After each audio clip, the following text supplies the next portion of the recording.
Hi everyone, સૌને મારા જય સંસ્કાર. Today I am going to teach you Standard 9 Subject Hindi Same 2 Lesson number 19 महाकवि कालिदास. उसके लेखक श्री नरपत बारहठी है. मैं आपको इस लेसन को समझाते पहले ही बता दूं कि कालिदास हमारे संस्कृत साहित्य के बहुत ही प्रचलित, प्रसिद्ध और लोकप्रिय कवि थे. उन्होंने बहुत सारा काव्य का प्रदान संस्कृत साहित्य को दे रखा है.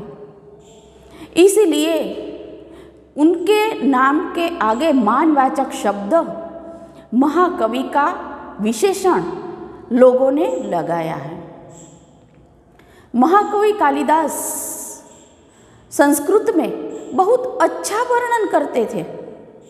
उसका वर्णन आज भी हम पढ़े तो हमारे नज़र के सामने, हमारी दृष्टि के सामने वो दृश्य खड़ा हो जाता है.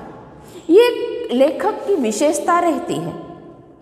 कोई भी लेखक अपनी कलम में डूबकर अपना मन उसमें निचोड़कर जो लिखता है वो हमारी दृष्टि के सामने उपस्थित हो ही जाता है, मानो हम वहाँ मौजूद हैं और ये दृश्य हमारे सामने, वो घटना हमारे सामने ही बन रही है.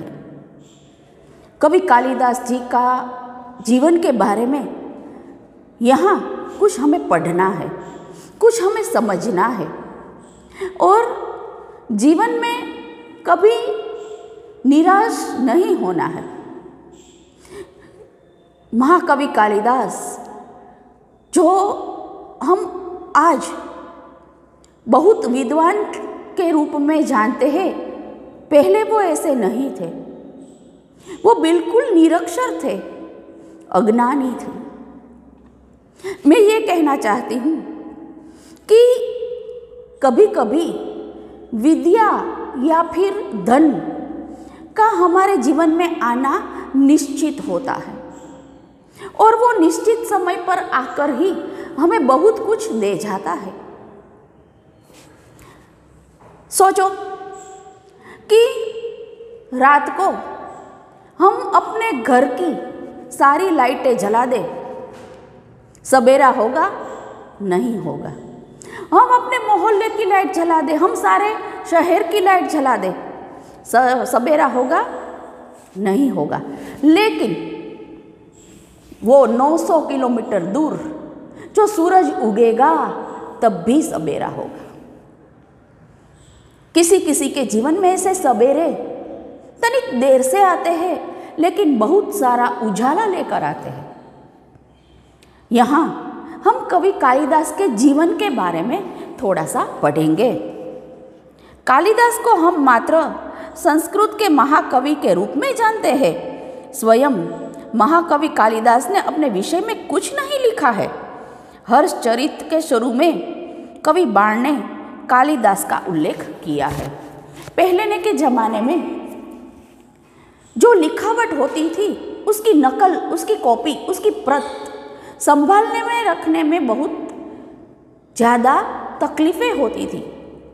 आज के ज़माने में कंप्यूटर है, स्कैनर है,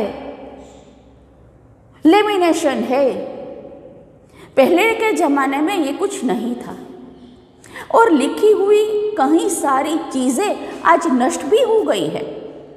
लेकिन इतिहास टटोलने से पहले जब हर्षचरित में बाण ने, कवि बाण, वो भी महाकवि कालिदास के जैसे ही उत्तम प्रकार के कवि थे. बाण ने अपने साहित्य में महाकवि कालिदास का उल्लेख किया है. तब हमें ये मालूम होता है कि कवि कालिदास और कवि बाण एक ही समय में होंगे. एक स्थान पर स्वयं कालिदास ने अपने अभिवाचक के रूप में विक्रम का उल्लेख किया है. वह कौन सा विक्रम है, यह बात अभी पूरी तरह पता नहीं है। राजा विक्रमादित्य ऐसे ही इतिहास के एक अमर पात्र है। महाराजा विक्रमादित्य की ख्याति सारी दुनिया में फैली हुई थी। महाराजा विक्रमादित्य बहुत ही ज्ञानी और शौर्यवान थे। उसके समय में कला और विज्ञान का बहुत ही बड़ा विकास हुआ। उसका सारा श्रेय ये राजा विक्रमादित्य को जाता है। क्यों? क्योंकि उसने बढ़ावा दिया, कई सारे कलाकारों को अपने नगर में ठहराया, उसको मान दिया, सम्मान दिया, संपत्ति दी और अपने कार्य क्षेत्र में आगे बढ़ने का मौका दिया। वो हमेशा कलाकारों की कदर करते हैं और अपनी कला को वो अपने ही राज्य में स्थित हो ऐसा प्रयत्न करते हैं। यहाँ पर महाकवि कालिदास ने विक्रम का उल्लेख किया है, लेकिन वो कौन सा विक्रम है ये अभी तक थोड़ा सा बताना मुश्किल है। फिर भी उन्हीं राजा विक्रमादित्य और राजा भोज का समकालीन मानकर कितनी ही कथाओं का नायक बनाया है। विभिन्न भाषाओं और पहेलियों में, लोक कथानकों में उनकी विद्वता, कविता, चमत्कारिक प्रसंगों का वर्णन मिलता है। लेकिन महाकवि कालिदास की कई बातें विक्रमादित्य के समय से मिलती है, भोज के समय में मिलती है। इसलिए हम ऐसा मानते हैं कि ये उन्हीं समय में कालिदास ने लिखा है जब महाराजा विक्रमादित्य का सूर्य बहुत जोर शोर से तप रहा था। अब कालिदास जी का जन्म और परिचय। कुछ विद्वानों ने कालिदास का जन्म 365 तथा निधन 445 में माना है। महाकवि कालिदास के जन्म के स्थान के बारे में ठीक पता नहीं चलता। कुछ विद्वानों ने उनका जन्मस्थल उज्जैन माना है, जो सही है, क्योंकि मेघदूत में स्वयं महाकवि ने उज्जैनी को विशेष दर्शनीय कहा है और लंबा रास्ता पड़ने पर भी उधर से जाने के लिए बादल को अनुरोध किया है। उसकी मेघदूतम बहुत ही अच्छी और श्रेष्ठ रचना है। जीवन में हो सके तो संस्कृत शायद टफ लगे तो उसका जो ट्रांसलेशन है वो अवश्य पढ़े। बादलों से बातें करते हुए नायक बादलों के साथ संदेशा भिजवाते हैं। यहाँ पर वर्णन दी बेस्ट है। कोई भी चीज का वर्णन करना वो ही सच्ची और अच्छी बात है। कोई घटना का हम अच्छे से वर्णन नहीं कर पाते तभी वो घटना का सही श्रेय या फिर कोई घटना की अमुक सच्चाई हम प्रकाशित नहीं कर पाते। वर्णन करना सीखे, बातों में वर्णन करना सीखे, लिखावट में वर्णन करना सीखे। वर्णन करना यानी लंबी चौड़ी बातें नहीं करना, लेकिन वर्णन करना का मतलब जो घटना है उसका सभी फैक्टर, सभी सच्चाई, सभी पहलू हमें लिखना है और सुनने वालों को, पढ़ने वालों को वो अच्छे से समझ आए ऐसी भाषा का प्रयोग करना है। उज्जैनी में उन दिनों राजा विक्रमादित्य का राज्य था। वहाँ की प्रजा सब प्रकार से सुखी थी। साहित्य और कला की उन्नति चरम सीमा पर पहुँची थी। राजा विक्रमादित्य ने अपने नाम से ही विक्रम संवत चलाया था। मैंने आपको पहले ही बता दिया कि विक्रमादित्य, राजा विक्रम बहुत कला रसिक, कला प्रिय राजा थे। आमतौर पर राजा का कार्य रणभूमि में, युद्ध में कौशल दिखाना होता है, लेकिन हमारे अच्छे नसीब से, लोगों के अच्छे नसीब से कई राजा बहुमुखी प्रतिभा दिखाने वाले हैं। ज़्यादातर राजाओं को कला में और शौर्य में बहुत ज़्यादा फर्क दिखाई देता है। वो सिर्फ शौर्य करते थे, हिम्मत करते थे। कला में उसकी सोच थोड़ी कम पड़ती थी। लेकिन जो सर्वांगी अच्छे राजा थे, सवर तरह से अच्छे राजा थे, वो सभी बातों पर गौर करते और अच्छी कलाओं को अपने यहाँ पर रखकर उसको बढ़ावा देते थे।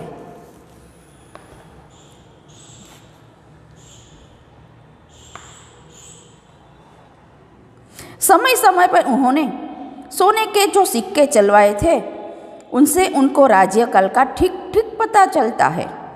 विक्रमादित्य के शासनकाल में जितना वैभव देश में था, जितनी साहित्य तथा कला की उन्नति हुई, उतनी कभी नहीं हुई। एक से बढ़कर एक कवि, साहित्यकार और वैज्ञानिक इस युग में उत्पन्न हुए। राजा विक्रमादित्य स्वयं साहित्यकार और संगीत के अच्छे जानकार थे। संस्कृत भाषा की उन्नति इसी काल में अधिक हुई। ये बात समझ में आती है कि जो चीज़ को बढ़ावा मिलेगा वो चीज़ आगे बढ़ेगी। जो चीज़ को बढ़ावा नहीं मिलेगा वो चीज़ शायद आगे बढ़ने में मुश्किल होगी।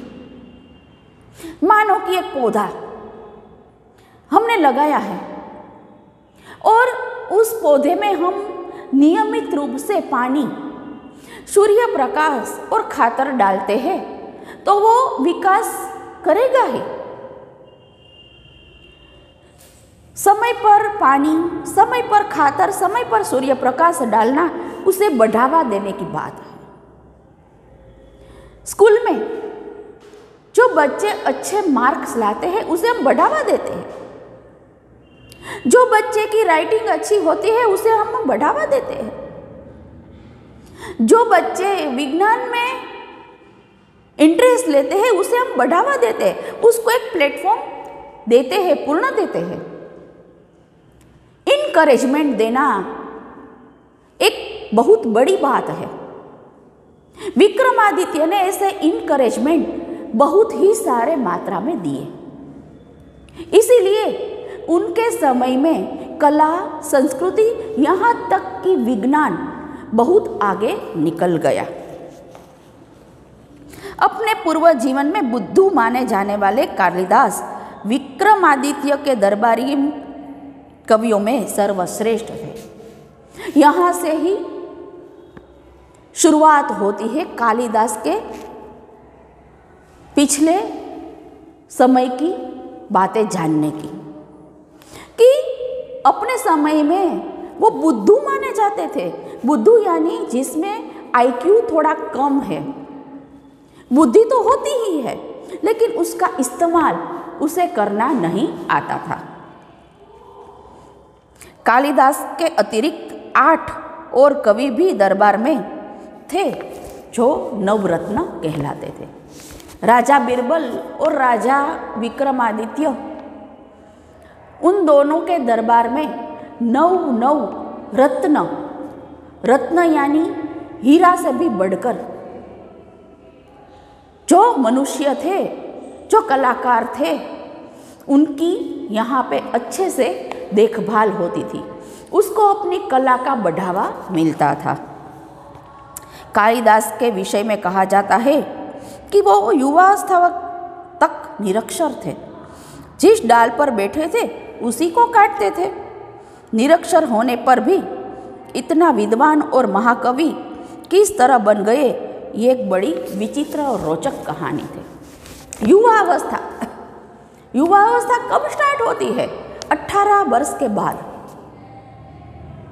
तभी तक वो निरक्षर थे, सोचो, और बुद्धू थे। पेड़ पर, जो डाली पर, जो शाखा पर वो बैठते थे, वही को वो काटते थे। उसे ऐसी समझ नहीं थी कि जो मैं काट रहा हूँ उस पर मैं बैठा हूँ। यदि ये मैं अपने हाथों से काटूंगा तो मैं खुद गिर पड़ूंगा, इतनी भी समझ कालिदास में नहीं थी और वो बिल्कुल ही निरक्षर थे। उन दिनों शारदानंद नाम का एक राजा था। उनकी एक गुणवती और विद्वान पुत्री थी जिसका नाम विद्योत्तमा था। वो बहुत सुंदर और रूपवती भी थी। उनके रूप, गुण और ज्ञान की प्रशंसा दूर दूर के देशों तक फैली हुई थी। विद्योत्तमा ने अपने रूप, गुण और ज्ञान का बहुत घमंड था। ये उस समय की बात है कि कन्याएं ज़्यादा घर के बाहर निकलती तक नहीं। उस समय विद्योत्तमा में तीन अहम और महत्वपूर्ण गुण थे।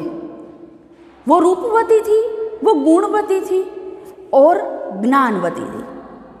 एक व्यक्ति में ऐसे एक साथ तीन गुणों का, जो कि महान गुण है, मौजूद होना, ये बहुत बड़ी बात है। और इस बात का विद्योत्तमा को घमंड भी था। अपने विवाह के संबंध में उसने घोषणा कर रखी थी कि उसे शास्त्रार्थ में जो हराए देगा उसी के साथ वह विवाह करेगी। उसकी घोषणा की जानकारी जैसे जैसे पड़ोस के देश तक पहुंची, वहाँ के विद्वान तथा पंडित विद्योत्तमा से शास्त्रार्थ करने आए। विद्योत्तमा विवाह के लायक हो गई। वो रूपवती थी, ज्ञानवती थी, गुणवती थी। इसलिए अपनी पिछली जिंदगी, वैवाहिक जीवन में वो कुछ भी प्लस माइनस नहीं करना चाहती थी। उसे अपना जीवन साथी उसकी तरह ही ज्ञानी उसे पसंद था।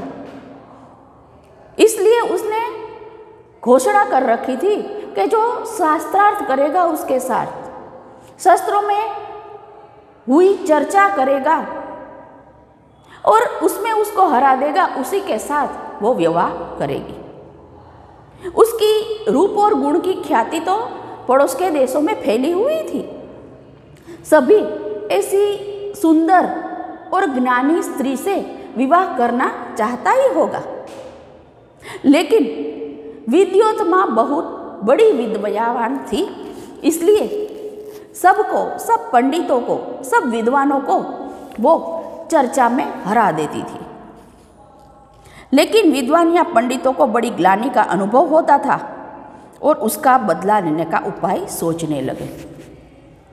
उसी समय में भी द्वेष, ईर्ष्या का अस्तित्व था ही कि विद्योत्तमा को ऐसे नहीं हराया तो चलो उसका हम बदला लें। बदले की भावना बहुत क्षुल्लक भावना है। क्यों किसी से बदला ले?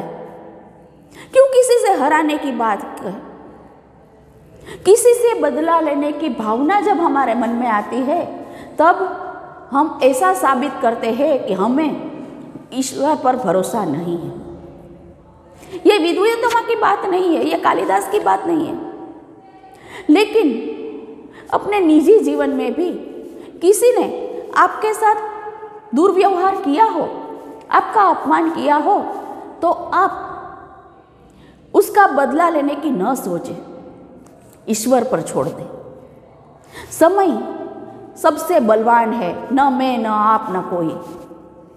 समय अपने तरीके से काम करता है और हमें भी एक दिन मौका देता है कि जिसने हमारा खराब किया है, जिसने हमारे साथ दुर्व्यवहार किया है, उसको हम कितने सही थे ये बताने का मौका आता है।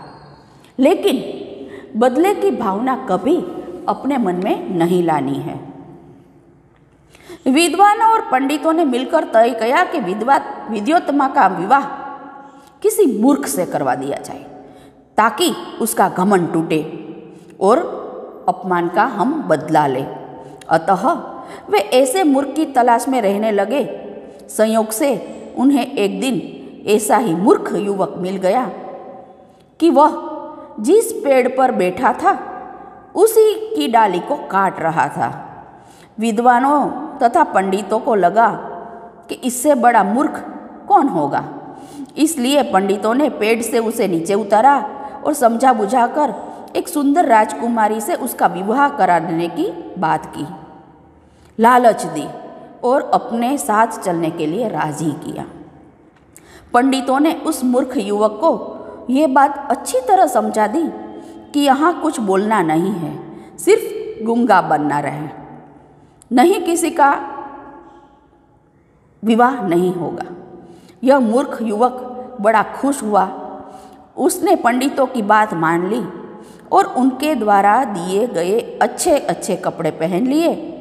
पंडित उसे विद्योत्मा के पास शास्त्रार्थ के लिए ले गए। समाज की घटिया सोच यहाँ पर दिखाई देती है। किसी से बदला लेने के लिए जो लोग विद्वान और पंडित अपने आप को बताते हैं, वो कितनी हद तक गिर जाते हैं। कोई भी मनुष्य जन्म से महान नहीं है, महान बनते हैं उसके कर्मों से। ये पंडितों और विद्वानों ने विद्योत्तमा को नीचा दिखाने के लिए, उसका घमंड तोड़ने के लिए